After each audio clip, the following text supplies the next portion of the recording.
అంటాడు 100 ఏళ్ల విధ్వంసం 10 ఏళ్లలో అన్నాడు. పోనీ మేము 10 ఏళ్లలో మేము విధ్వంసం చేసినామయ్యా. మా 10 ఏళ్ల ముందటి తీసుకుపోని ఉమ్మడి ఆంధ్రప్రదేశ్.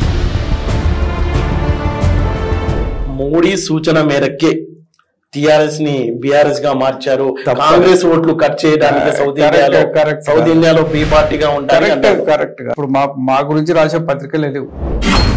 అంటే ఇప్పుడు నేను అనేది అధిష్టానం అనేది వెళ్ళే వాళ్ళు వెళ్ళండి, ఉండేవాళ్ళే ఉంటారు.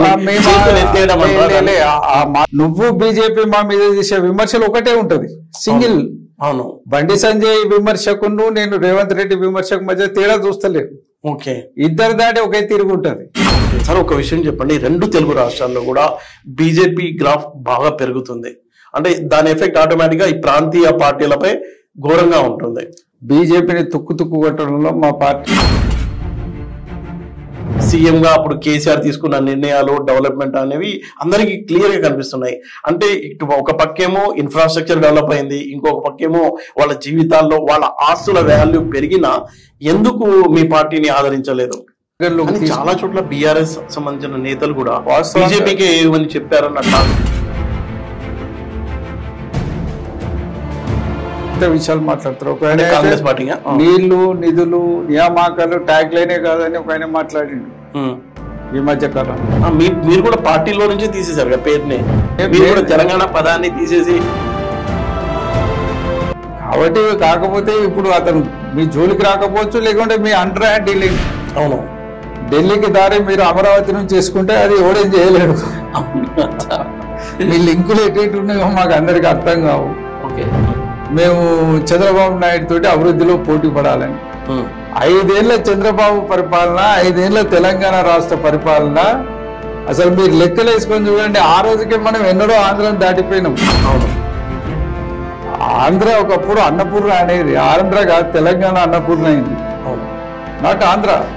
నేషనల్ స్టాటిస్టిక్స్ తీసుకొని చూడండి, డెవలప్మెంట్ గ్రోత్ రేట్ తీసుకొని చూడండి, పర్ క్యాపిటల్ ఇన్కమ్ తీసుకొని చూడండి, జిఎస్డిపి తీసుకొని చూడండి. ఎన్ని రంగాల్లో తెలంగాణ ఆంధ్ర కంటే ఎప్పుడు ముందుకు దాటిపోతే ఇప్పుడు ఆయన ఆదర్శంగా తీసుకొని ఈయన పనిచేస్తున్నట్టు అది ఇక్కడికి అతడి నాకు అర్థం కాదు.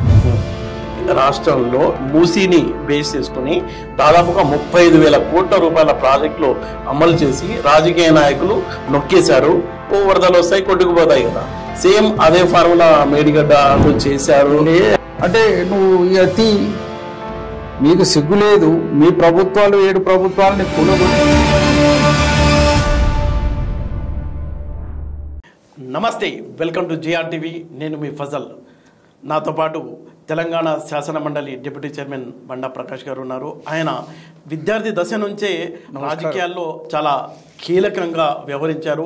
1969 తెలంగాణ ఉద్యమంలోనూ, ఆ తర్వాత కేసీఆర్ ఆధ్వర్యంలో జరిగిన ఉద్యమం తెలంగాణ ఉద్యమంలోనూ చాలా కీలక పాత్ర పోషించారు. ముదిరా సామాజిక వర్గానికి ఆయన విశేష కృషి చేశారు.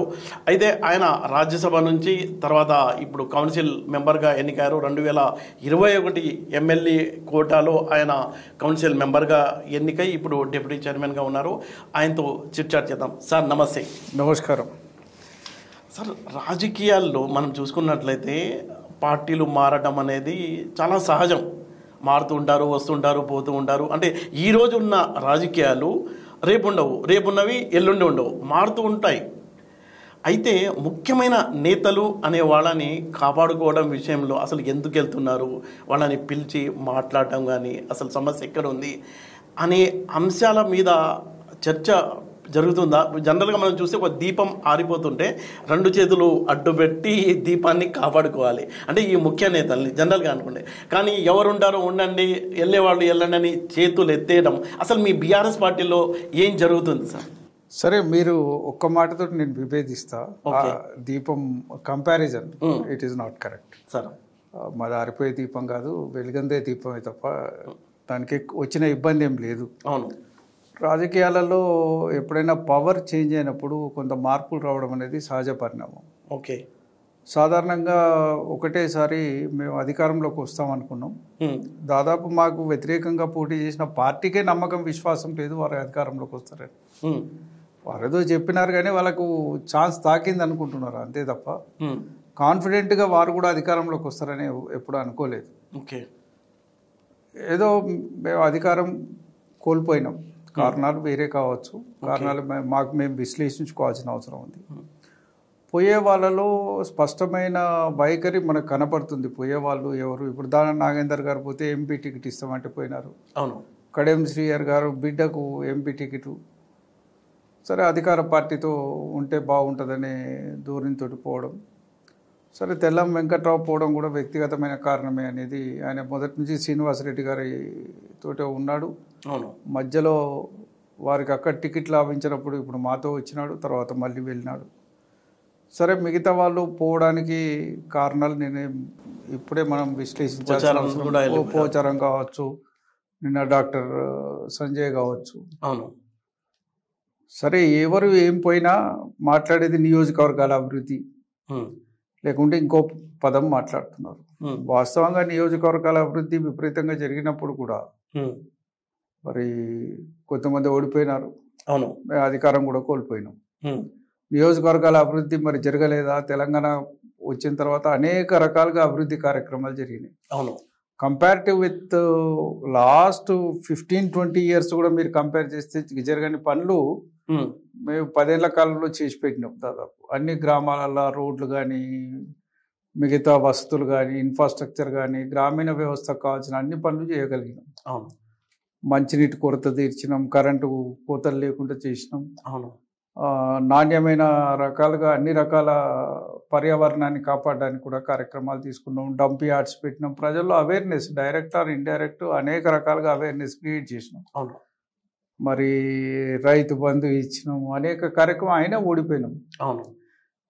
ఇలా పోయే వాళ్ళంతా అభివృద్ధి కోసమే పోతున్నామని మాట చెప్తే వాళ్ళకి ఆదరణ లభిస్తుందని కూడా నేను అనుకోను.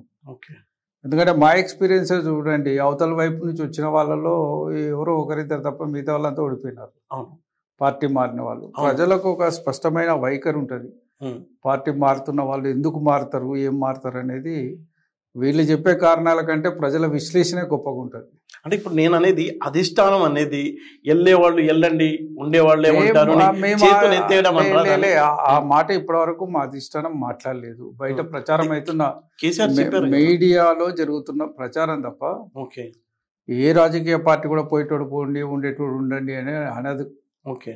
అది బయట జరుగుతున్న ప్రచారం, మీడియాలలో జరుగుతున్న ప్రచారం. లేదా ఇప్పుడు మా గురించి రాసే పత్రికలే లేవు. అవును. వాస్తవంగా ఏదో మా పత్రిక మాతో పాటు ఎవరో ఒకటి రెండు చిన్న పత్రికలు ఎవరన్నా మాకు సహకరిస్తే సహకరించాలి కానీ అవును ఇవాళ 3-4 పత్రికలు అయితే మా మీద కక్ష కట్టినట్టే రాస్తున్నారు. అవును. మరి వాటిని ప్రామాణికంగా తీసుకోవడం కరెక్ట్ కాదు. మా పార్టీకి ఒక స్పష్టమైన విధానం ఉంది, ఎట్లా కాపాడుకోవాలి, ఎట్లా చేయాలి. ఖచ్చితంగా త్వరలో రాష్ట్ర స్థాయి సమావేశం జరగబోతుంది. ఓకే. దాంట్లో విధి విధానాలు కూడా రూపొందిస్తాం. ఇప్పటికే మాకు 33 జిల్లాలలో పార్టీ కార్యాలయాలు కూడా దాదాపు కంప్లీట్ చేసుకున్నాం. ఓకే. పార్టీకి నిర్మాణ రూపం ఉంది. అవును. కింది స్థాయి వరకు కూడా దాన్ని నిర్మాణం చేయాలనే ఆలోచనతో ఉన్నాం. గతంలో మేము ఎమ్మెల్యే సెంట్రిక్ మోడల్లో ఆర్గనైజేషన్ చేసినాం. ఇప్పుడు కొంత దాన్ని వేరే రకంగా మార్చాలి అనేది కొంత ఆలోచన కూడా ఉంది. అది సరైన ఫలితాలు ఇవ్వలేదు మాకు. అవును.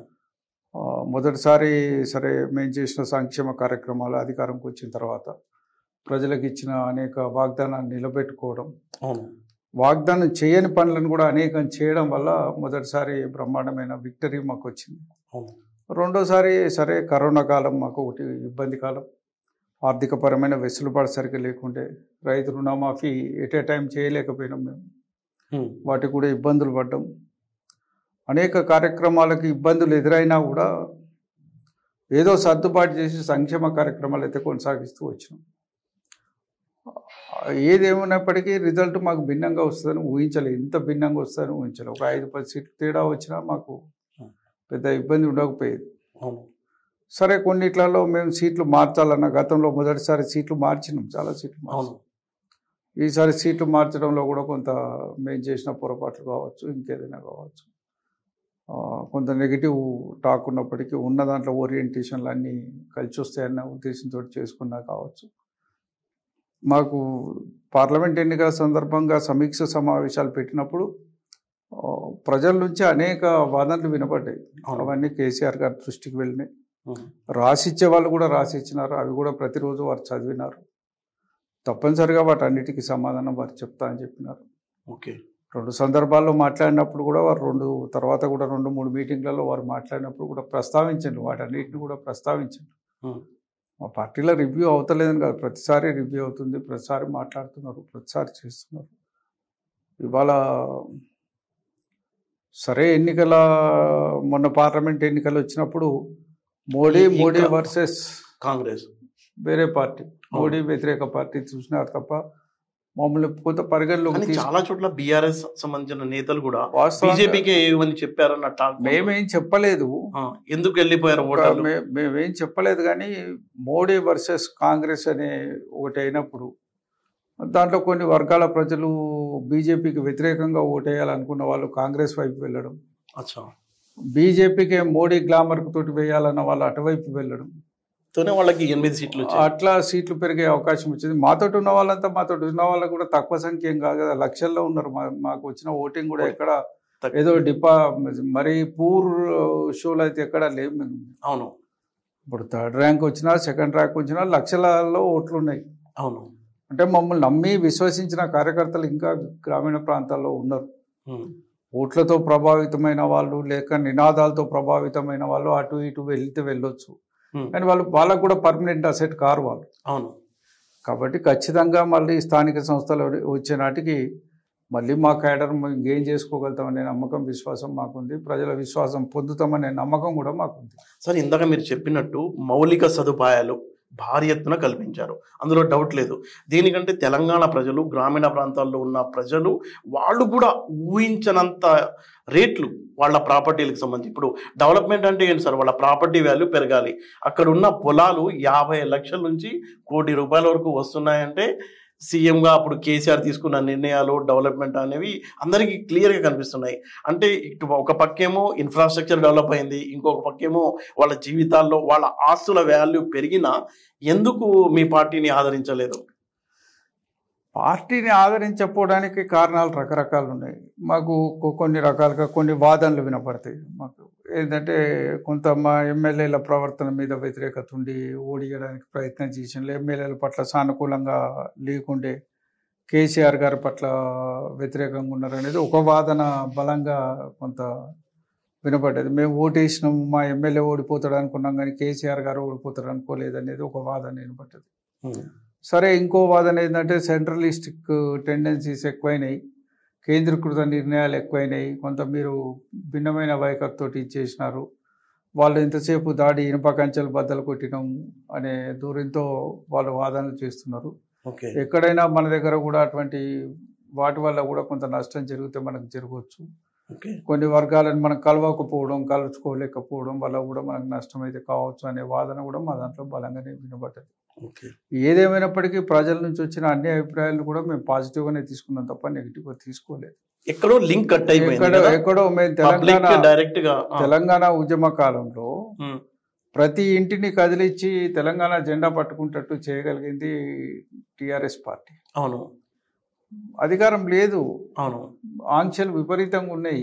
అయినప్పటికీ ఒక నినాదాన్ని బలంగా ప్రతి ఒక్క గుండెని తాకేటట్టు చేయగలిగింది. తెలంగాణకు ఉన్న ఫోర్స్ అది.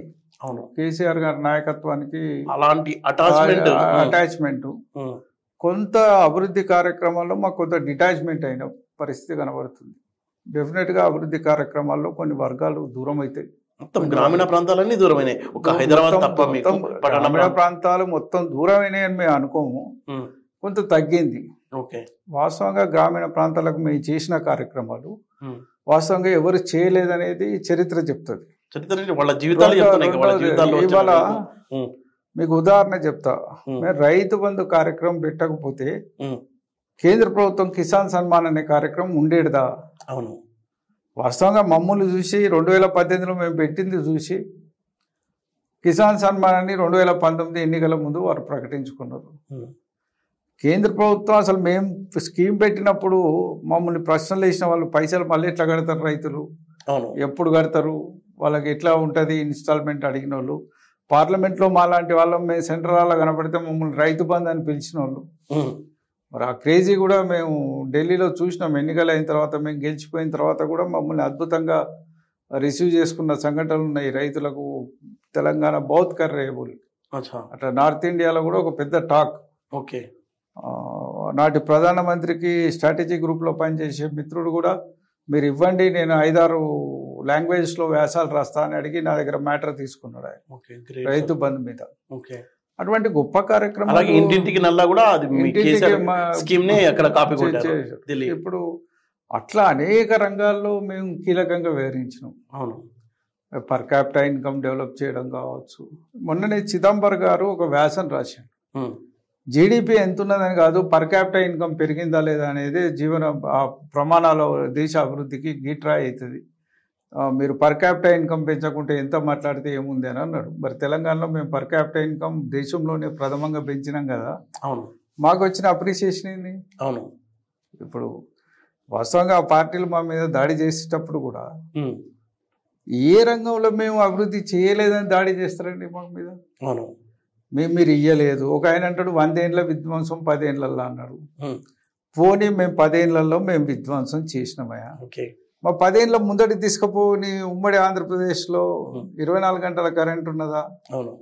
మరి రైతుల పరిస్థితి ఏముండే?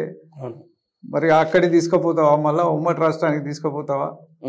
పాత కథ మళ్ళా గుర్తు తీసుకొస్తావా? 10 yearsలో 100 years విధ్వంసం అనే మాట మాట్లాడితే అర్థం ఉన్నదా? అసలు దానికి ఏమైనా మీనింగ్ ఉందా?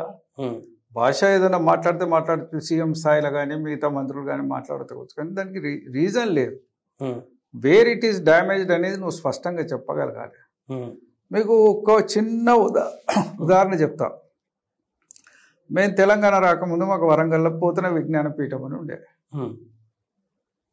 కోలాటం వేసినాం మేము. తెలంగాణ పోతన గారి జయంతి ఉత్సవాన్ని ఒక దగ్గర నుంచి ఇంకో దగ్గర తీసుకురావడానికి జిల్లా వ్యాప్తంగా కోలాట బృందాలను అన్నింటినీ పిలిచి పాల్గొనమని ఇన్వైట్ చేస్తే 8 బృందాలు వచ్చినాయి మాకు. ఆ 8 బృందాలతోటి ర్యాలీ తీసి అందరికి మెమోంటోలు షీట్లు ఇచ్చి సత్కారం చేసి సర్టిఫికేట్లు ఇచ్చి పంపినాం. మే 8 మంది వచ్చి లేరంటే ఎవరు లేడు కోలాటం వేసి చూడని అన్నారు ఆ రోజులల్లా. ఇది తెలంగాణ కంటే పూర్వ పరిస్థితి. తెలంగాణ ఉద్యమానికంటే పూర్వ పరిస్థితి. తెలంగాణ ఉద్యమం వచ్చినాక ఏందండి, ఇలా ఊరికి 10 కోలాట బృందాలు వెళ్తాయి. అవును. తెలంగాణ యొక్క కల్చర్ని అస్తిత్వాన్ని నిలపగలిగింది ఉద్యమం. దాన్ని అద్భుతంగా లేపింది ఇవాళ. అవును. మరి ఈయాడికి తెలంగాణ ఇలా ఏ గ్రామానికి పోండి బోనాలు బతుకమ్మలు కోలాటాలతో స్వాగతం పలుకుతున్నారు. ఇది ఎక్కడిది? తెలంగాణ ఉద్యమం. ప్రపంచంలోనే ఇది ఒక కేస్ స్టడీ సార్. ఒక ఉద్యమం ఎలా సక్సెస్ అయ్యింది, రిజల్ట్ ఓరియంటెడ్ గానే ప్రతి ఒక్కరిని కదిలిచ్చింది ఉద్యమం. కాబట్టి మాకెక్కడా లేదు. ఇప్పుడు వాళ్లకు అధికారంలో ఉన్న వాళ్ళకు తెలంగాణ అనేది ఎజెండా కాదు.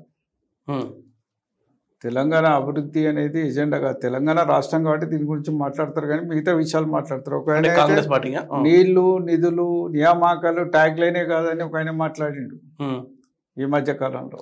మీరు కూడా పార్టీలో నుంచి తీసేశారు పేరుని. అట్లాంటి లేవు. నీళ్లు నిధులు నియామకాలు మా ట్యాగ్ లైన్ కిందనే ఉద్యమం నడిచింది. అవును, నడిచింది. తెలంగాణ ప్రయారిటీ కాదు అంటున్నారు కదా, మీరు కూడా తెలంగాణ పదాన్ని తీసేసి. తెలంగాణ పదాన్ని తీసేయలేదు. మేము ఖచ్చితంగా జాతీయ రాజకీయాల్లో కూడా క్రియాశీల పాత్ర వహించాలి. ఏదైతే తెలంగాణలో అభివృద్ధి చేసినామో ఈ అభివృద్ధి ఫలాలు దేశానికి అందరికీ అందించాలి. Telangana should be a role model. ఈ డెవలప్మెంట్ యాక్టివిటీ అనేది అందరినీ అట్రాక్ట్ చేస్తున్నది. అవును. దీనితోటి దేశవ్యాప్తంగా కూడా మనం విస్తరించే అవకాశాలు దేశ ప్రజలకు ప్రత్యామ్నాయం చూపెట్టాలనే ఆలోచన కొద్దీ మేము దాన్ని పేరు మార్చుకున్నాం తప్ప దాన్ని తెలంగాణ లేకపోతే మాకు అస్తిత్వం ఏందండి? అసలు తెలంగాణ లేకపోతే మా పార్టీ ఎక్కడిది? అవును. అలాంటప్పుడు తెలంగాణ పదం ఎందుకు తీసేస్తాం? అట్లని కాదు, ముందు ఒక ప్రచారం జరిగింది. జాతీయ రాజకీయాలకు వెళ్ళడానికి, పక్క రాష్ట్రాలకు విస్తరించడానికి, జాతీయ రాజకీయాల్లో మేము కూడా క్రియాశీల పాత్ర పోషించడానికి మనకు ఉండే 17 సీట్లు. రాజ్యసభతోటి కలిపితే 7 సీట్లతో కలిపితే 24 సీట్లు ఉంటాయి. 24 సీట్లతో నువ్వు దేశ రాజకీయాల్లో మొత్తం తిప్పడం కంటే ఇంకా విస్తరిస్తే ఖచ్చితంగా మనలాంటి వాదనలు ఇంకా పెరుగుతాయి. అవును. 75 years ఆఫ్ ఇండిపెండెన్స్లో తాగునీరు లేదు, సాగునీరు లేదు, ప్రజలకు మౌలికమైన వసతులు లేవు. వీటన్నిటిని కల్పించాలంటే ప్రత్యామ్నాయ ఎజెండాతో ఈ దేశంలో ఒక పార్టీ ఉండాలన్న సంకల్పం కొద్దిగా చేసిందే తప్ప దానిలో తెలంగాణ అనే పదాన్ని తీసేయడం అనేది కరెక్ట్ కాదు. సార్ ఒక అందరు ఇంటర్నల్ గా చెప్పుకుంటారు, అది కరెక్టో కాదో నాకు కూడా తెలియదు. అంటే మోడీ సూచన మేరకే టిఆర్ఎస్ ని బిఆర్ఎస్ గా మార్చారు, కాంగ్రెస్ ఓట్లు కట్ చేయడానికి సౌత్ ఇండియాలో బి పార్టీగా ఉంటారు. కరెక్ట్ కాదండి. మోడీతో మాకు భారతీయ జనతా పార్టీతో ఒక పార్టీ పరంగా కానీ సిద్ధాంత పరంగా కానీ ఈవెన్ అడ్మినిస్ట్రేటివ్ పరంగా కానీ వాళ్ళతో ఎప్పుడు మాకు సఖ్యత లేదు. అసలు ఎక్కడ మేము కొన్ని సందర్భాలలో మేము కేంద్రంలో ఉన్న వాళ్ళని సమర్థించవచ్చు, కానీ అది రాష్ట్ర ప్రయోజనాల కోసమే సమర్థించిన తప్ప వేరే ఉద్దేశం ఏం కాదు. మేము ఏ రాష్ట్రం అన్నా 3 ఏళ్లలో ప్రాజెక్టులకు అనుమతులు ఇచ్చి నిర్మాణం చేసిన సంఘటన ఉదాహరణ ఎక్కడైనా చూపెడతారా మీరు? ఈ దేశం మొత్తంలో అన్ని రకాల అనుమతులు తెచ్చి అన్ని రకాల నిర్మాణాన్ని పూర్తి చేసి చివరికి నీరు కూడా ఇచ్చిన ఉదాహరణ ఎక్కడ లేదు. అది కొత్త రాష్ట్రం, కొత్తగా ఎదుగుతున్నది, అనేక అనుమతులు అనేక పనులు జరగాలి. ఇప్పటికి కూడా వాళ్ళు ఎన్ని పెండింగ్లో పెట్టిందండి. అవును, ఉమ్మడి రాష్ట్రంలో మాకు 2 రాష్ట్రాల మధ్య పంపిణీ కావాల్సింది ఇయాటి వరకు పంపిణీ చేయలేదు. అవును, అనేక సంస్థల్ని ఇది చేయాల్సి ఉండే, మనకు రావాల్సిన డబ్బులు ఇప్పియరు. మన డబ్బులు ట్రాన్స్ఫర్ అయితే మళ్ళీ తెచ్చారు. మనం విభజన చట్టంలో లేని 7 మండలాలను తీసుకుపోయి అటు కలిపిళ్ళు. దాంట్లో ఒక ప్రాజెక్టును కూడా సీలేరు మనం పవర్ ప్రాజెక్టును కూడా కోల్పోయినాం. అవును, అదొకటే కాదు కదా, దాంట్లో వాటర్ని కోల్పోయినాం, ప్రాజెక్టును కోల్పోయినాం. అవును, 2 రకాలుగా కోల్పోయినాం. ఇప్పుడు ఒకవేళ అక్కడి నుంచి వస్తే శబరి వాటర్ మీద కూడా కొంత హక్కు ఉండేది మనకు. అవును, అటువంటి వాటన్నిటిని కూడా తెలంగాణ పట్ల నిర్దాక్షిణ్యంగా వాళ్ళు అవమానకరమైన రీతిలో చేసినారు. వాళ్ళతో ఎప్పుడు మాకు కాంప్రమైజ్ లేదు. ఎక్కడైనా మేము బీజేపీకి సహకరించడం అంటే రాష్ట్ర ప్రయోజనాలకు ముడిపడి ఉన్న అంశాలలో సహకరించిన తప్ప వేరే అంశాల్లో కాదు. ఆ మాటకు వస్తే కాంగ్రెస్ అనేక సందర్భాల్లో కాంప్రమైజ్ అయింది బీజేపీతో. స్పష్టమైన ఉదాహరణలు కూడా ఉన్నాయి మీకు. అవును, అసలు ఈ రాష్ట్రం దేశంలోనే ఒక ప్రత్యామ్నాయ పార్టీగా వాళ్ళు ఫైట్ చేయడంలోనే విఫలమైనారు. అవును, ఇప్పటికి కూడా ఇప్పుడు 15 ఏళ్ల చరిత్ర, దగ్గర 3 ఎన్నికలకు వచ్చినాం మనం. అవును, 2 ఎన్నికలు అయిపోయినాక కానీ రాహుల్ గాంధీకి ప్రతిపక్ష హోదా దక్కలేదు. వాళ్ళు దక్కలేదు. ఇవాళ నార్త్ ఇండియాలో ఎక్కడో దెబ్బతిన్నది. ఎందుకు మరి రాహుల్ గాంధీ సౌత్ ఇండియా నుంచే మరి పాదయాత్ర మొదలుపెట్టిన సౌత్లో ఎందుకు వాళ్ళకి సీట్లు పెరుగుతున్నాయి? ఆత్మ పరిశీలన చేసుకోవాలి కదా. అవును, మీరు 64 సీట్లు వచ్చిన ఈ రాష్ట్రంలో బీజేపీకి 8 సీట్లు వచ్చినాయి, మీరు ఆత్మ పరిశీలన చేసుకోవాలి కదా. అవును, మమ్మల్ని నిందించడం కాదు, మేము దెబ్బతిన్నాం కావచ్చు, కానీ నువ్వెక్కడ దెబ్బతిన్నావో ఆలోచించాలి కదా. అవును, మతత్వ శక్తులు ఎక్కడ పెరిగిపోతున్నాయో దాన్ని ఎట్లా నియంత్రించాలని నీకు స్పష్టమైన ఐడియా ఉందా? అసలు నువ్వు ఎవరితోటి కొట్లాడాలో ఎవరితోటి కొట్లాడొద్దో నీకు ఒక ఆలోచన ఉందా? నువ్వు ఎంతసేపు మా మీద దాడి చేసి బీజేపీని సంకల పెట్టుకొని తిరిగితే నువ్వు బీజేపీ మా మీద చేసే విమర్శలు ఒకటే ఉంటుంది, సింగిల్. అవును, బండి సంజయ్ విమర్శకును నేను రేవంత్ రెడ్డి విమర్శకు మధ్య తేడా చూస్తలేదు. ఇద్దరు దాడి ఒకే తిరిగి ఉంటుంది. ఇద్దరు ఒకటే కోరుకుంటారు. కూడబలుకొని చెప్తారా? మరి కూడబలుకొని చెప్తారా? థాట్, ఆలోచన విధానం ఒక పద్ధతిలో ఎందుకున్నది అని అడుగుతున్నాను నేను. నీ ఆలోచన విధానము ఒక పద్ధతిలో ఉండాల్సిన అవసరం లేదు కదా. మా పట్ల భిన్నమైన వైఖరి ఉండాలి పార్టీలకు. బీజేపీకి ఉన్న వైఖరి నీకున్నదంటే నువ్వు బీజేపీ తోటి అంటగాగినట్టే కదా, వాళ్ళ ఆలోచనతో నువ్వు ప్రభావితమైనట్టే కదా. ఇప్పుడు బీజేపీ వాళ్ళు ఏం డిమాండ్ చేస్తున్నారో అదే మీరు డిమాండ్ చేస్తున్నారు, అంతకంటే భిన్నంగా ఎక్కడ ఉన్నారు మీరు? సార్ ఒక విషయం చెప్పండి, 2 తెలుగు రాష్ట్రాల్లో కూడా బీజేపీ గ్రాఫ్ బాగా పెరుగుతుంది అంటే దాని ఎఫెక్ట్ ఆటోమేటిక్గా ఈ ప్రాంతీయ పార్టీలపై ఘోరంగా ఉంటుంది. అందులో మీ పార్టీ కూడా మేము బీజేపీని మేము నివారించడంలో, బీజేపీని తుక్కు కొట్టడంలో మా పార్టీ చేసిన కృషి ఎవరు తక్కువ అంచనా వేయడానికి వీల్లేదు. 2018లో 103 సీట్లలో వాళ్ళ డిపాజిట్లు గల్లంతైనాయి. వాళ్ళతో పోటీకి నిలబడ్డది మేమే, కాంగ్రెస్ పార్టీ కాదు. 2018లో మొన్నటి ఎన్నికల్లో కూడా దాదాపు 64 స్థానాల్లో వాళ్ళు డిపాజిట్లు గల్లంతైనాయి. బీజేపీతో ఎప్పుడైనా గట్టిగా నిలబడి ఫైట్ చేయగలిగిందంటే బీఆర్ఎస్ పార్టీ నిలబడ్డది. అది కాంగ్రెస్ పార్టీతో సాధ్యం కాలే, కాంగ్రెస్ పార్టీ చేయలే. ఇవాళ కాంగ్రెస్ పార్టీ ఎక్కడో జాతీయవాద రాజకీయాలు కావచ్చు లేదా మా పట్ల వ్యతిరేకత కావచ్చు ఓట్లు వేసినారు జనం ఒకసారి చూద్దామని వాళ్ళకు. వాళ్ళు ఇచ్చిన హామీలు కావచ్చు, లేకుంటే వాళ్ళు ఇచ్చిన అనేక ప్రజలకు పెట్టిన వాళ్ళ 6 సూత్రాలు కావచ్చు, అనేక సూత్రాలు కావచ్చు, మళ్ళీ ఒక్కసారి ప్రజలు విశ్వసించేట్లు ఓట్లు వేసాం. అవును, వాళ్ళు చేస్తారని నమ్ముతున్నాం మనం. కానీ ఇప్పటికైతే 100 రోజులు దాటిపోయినాం. అవును, 7 నెలలకు వచ్చినాం. అవును, ఇంకా 200 డేస్ కూడా దాటిపోయింది. దానికి సరే 2-3 నెలల ఎన్నికలను వాళ్ళు సాకుగా చూపెడుతుండొచ్చు. చాలా చేయాల్సినవి ఉన్నాయి వాళ్ళు. సార్ దీన్ని ఎలా చూడాలి సార్? రేవంత్ రెడ్డి అప్పట్లో మాట్లాడుతూ పార్టీ మారే వాళ్ళని రాళ్లతో కొట్టండి అన్నాడు. ఇప్పుడు కాంగ్రెస్ పార్టీకి ఒక విధానం లేదు అని చెప్పడానికి పార్టీ మార్పిట్లే ఒక కారణం, ఒక అద్దం పడుతుంది. పంచ్ న్యాయాన్ని హైదరాబాద్లో కేంద్ర మేనిఫెస్టో ఇక్కడ రిలీజ్ చేసినారు. కాంగ్రెస్ పార్టీ ఏఐసిసి మేనిఫెస్టో ఇక్కడ రిలీజ్ చేసినారు హైదరాబాద్లో. అదే తుక్కుగూడలో చేసినారు.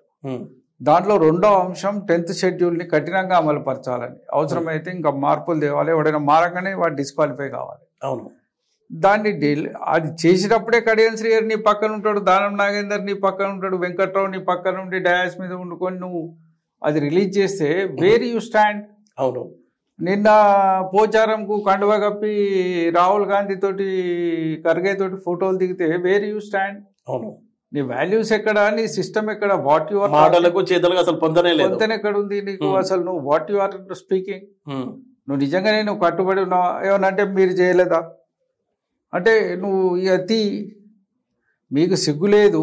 మీ ప్రభుత్వాలు 7 ప్రభుత్వాలని కూలగొట్టి బీజేపీ మొత్తం చేస్తేనే కదా నువ్వు ఆ డిమాండ్కి వచ్చినావు. దేశంలో ఇది జరగొద్దని నీ హిమాచల్లో కూడా చేస్తే కదా నువ్వు ఇమీడియట్గా వెయిట్ వేస్తే వాళ్ళని బీజేపీలో చేర్చుకొని టికెట్లు ఇచ్చింది కదా. ఇంత జరుగుతుంటే కూడా నువ్వు ఇంకా ఎంకరేజ్ చేస్తున్నావు అంటే అదే నీకు జరిగితే ఏమవుతుంది? నువ్వు ఉన్నది 3 రాష్ట్రాలు. ఇవాళ మోడీకి అదే 300 సీట్లు వచ్చినా కూడా నీ 3 రాష్ట్రాలు డమ్మాలు అనిపించేటోడు 15 రోజులలో, ఇంకా 15-20 రోజుల్లో లెక్క నడిచేది. అవును, లెక్క నడిచేది. కాకపోతే మీ అదృష్టం బాగుండి వారికి సీట్లు తక్కువ వచ్చినాయి. వాస్తవంగా దేశ రాజకీయాలు మనం చూస్తున్నాం కదా. మోడీ ఎన్ని ప్రభుత్వాలను కూలగొట్టలేదు. మీరేమో అంతకుముందు ప్రభుత్వాలను రద్దు చేసి పాపాన్ని మూటగట్టుకున్న చరిత్ర కాంగ్రెస్కు ఉన్నది. అవును, వీడేమో ప్రభుత్వాలని కూలదోసి పాపాన్ని మూటగట్టుకున్న చరిత్ర మోడీకి ఉన్నది. అవును, కాబట్టి కాకపోతే ఇప్పుడు అతను మీ జోలికి రాకపోవచ్చు, లేకుంటే మీ అండర్ హ్యాండ్ డీలింగ్. అవును, ఢిల్లీకి దారి మీరు అమరావతి నుంచి చేసుకుంటే అది ఎవడేం చేయలేడు. మీ లింకులు ఎటు ఉన్నాయో మాకు అందరికి అర్థం కావు. ఓకే, అంటే ఏంటి సార్ ఢిల్లీకి దారి అమరావతి నుంచి అంటే దాంట్లో చెప్పొచ్చు. చంద్రబాబు సన్నిహితుడు కదా వీళ్ళందరికీ. అవును, ఇవాళ నిన్న కాక మొన్న ఒక కార్యక్రమంలో మాట్లాడుతున్నారు రేవంత్ రెడ్డి గారు, మేము చంద్రబాబు నాయుడు తోటి అభివృద్ధిలో పోటీ పడాలని. 5 ఏళ్ల చంద్రబాబు పరిపాలన, 5 ఏళ్ల తెలంగాణ రాష్ట్ర పరిపాలన, అసలు మీరు లెక్కలు వేసుకొని చూడండి. ఆ రోజుకే మనం ఎన్నడో ఆంధ్రాను దాటిపోయినాము. అవును, ఆంధ్ర ఒకప్పుడు అన్నపూర్ణ అనేది, ఆంధ్ర కాదు తెలంగాణ అన్నపూర్ణ అయింది. అవును, నాట్ ఆంధ్ర. నేషనల్ స్టాటిస్టిక్స్ తీసుకొని చూడండి, డెవలప్మెంట్ గ్రోత్ రేట్ తీసుకొని చూడండి, పర్ క్యాపిటల్ ఇన్కమ్ తీసుకొని చూడండి, జిఎస్డిపి తీసుకొని చూడండి. ఎన్ని రంగాల్లో తెలంగాణ ఆంధ్ర కంటే ఎప్పుడూ ముందుకు దాటిపోతే ఇప్పుడు ఆయనను ఆదర్శంగా తీసుకొని ఈయన పని చేస్తానంటాడు. అది ఎక్కడికి అతటి నాకు అర్థం కాదు. ఇంకా అమరావతి అమరావతి అంతే కదా మరి. లేకపోతే ఆయన ఎందుకు ఆదర్శం అవుతాడు ఈయనకు? అవును, what way it is a role model. ఏ రకంగా రోల్ మోడల్ ఆంధ్ర తెలంగాణకు? ఎట్లా అవుతుంది? తెలంగాణ ఎప్పుడో తలెత్తుకొని నిలబడ్డది. ఇంకా దాని తల దించే ప్రయత్నం చేసే పని రేవంత్ రెడ్డి ఎందుకు చేస్తున్నాడో అర్థం కాదు. ఇంకా తల దించి ఇంకా అమరావతి ముందట తలలో ఉంచుకొని నిలబడే పరిస్థితికి పోవద్దు వాళ్ళు. దయచేసి అటువంటి పనులు చేయకూడదు వాళ్ళు. అటువంటి మాటలు మాట్లాడితే తెలంగాణ ఆత్మగౌరవాన్ని కించపరిచినట్టే.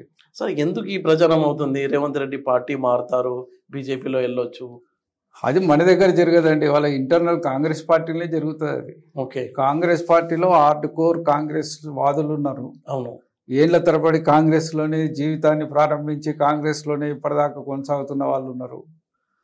సరే, బయట నుంచి వచ్చి కాంగ్రెస్ పార్టీలో అధికారం చేజెక్కించుకున్న వాళ్ళు ఉన్నారు. వాళ్ళ మధ్య వీళ్ళ మధ్య కొంత గ్యాప్ ఉంది అనిపిస్తుంది. అది ఎందుకంటే ఎన్నికల ముందు ఆ గ్యాప్ విపరీతంగా కనబడ్డది.